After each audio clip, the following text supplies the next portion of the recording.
పసిపిల్లల్లో దంతాలు ఏ నెలలో మొదటిసారి కనిపించాయే అనే దాన్ని బట్టి కూడా వారి భవిష్యత్తు గురించి, శుభాల గురించి జ్యోతిష్యం వివరిస్తుంది.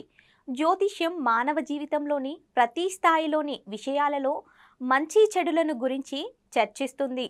పసివారు పుట్టినప్పటి నుంచి వారి ఎదుగుదలలో చూపించే మార్పుల గురించి కూడా శుభాలను వివరిస్తుంది. అలాగే శిశువులకు దంతాలు వచ్చే సమయం గురించి కూడా వివరాత్మకత సమాచారం శాస్త్రాలలో ఉంది. అవేమిటో ఇప్పుడు చూద్దాం.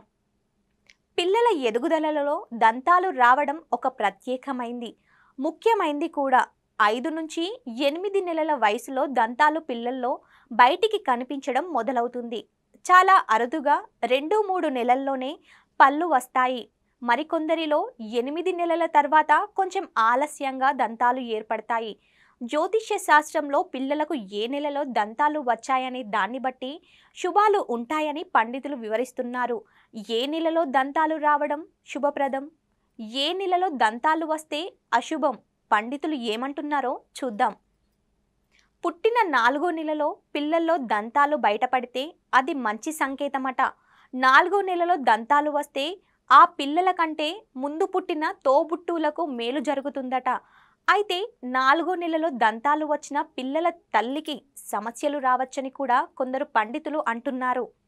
6-7 నెలల్లో దంతాలు కనిపించడం కూడా శుభప్రదమే. 6వ నెలలో దంతాలు కనిపిస్తే ఆ కుటుంబంలో సుఖశాంతులు, సిరి సంపదలు పెరుగుతాయి. ముఖ్యంగా 7వ నెలలో దంతాలు వస్తే తండ్రి జీవితంలో శుభ పరిణామాలు జరుగుతాయట. 9-10 నెలల్లో దంతాలు కనిపిస్తే అది ఆ శిశువు భవిష్యత్తుకు శుభం కలిగించే సంకేతం. 11వ నెలలో దంతాలు కనిపిస్తే తల్లికి మేలు జరుగుతుంది. 12వ నెలలో దంతాలు మొదటిసారి కనిపిస్తే కుటుంబంలో సుఖ సంతోషాలు కలుగుతాయట. ఇలా జరిగితే అశుభం. పిల్లల దంతాలు 2వ నెలలో కనిపిస్తే అది మంచి సంకేతం కాదు.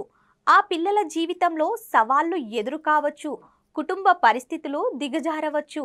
8వ నెలలో దంతాలు కనిపిస్తే పిల్లలకు అనారోగ్యం కలుగుతుందని, అందుకే సూచనగా శాస్త్రం చెప్తుంది.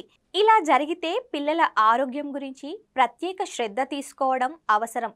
అదీ కాకుండా పిల్లల్లో పై వరుసలో దంతాలు ముందుగా రావడం కూడా అంత మంచిది కాదని శాస్త్రం వివరిస్తుంది.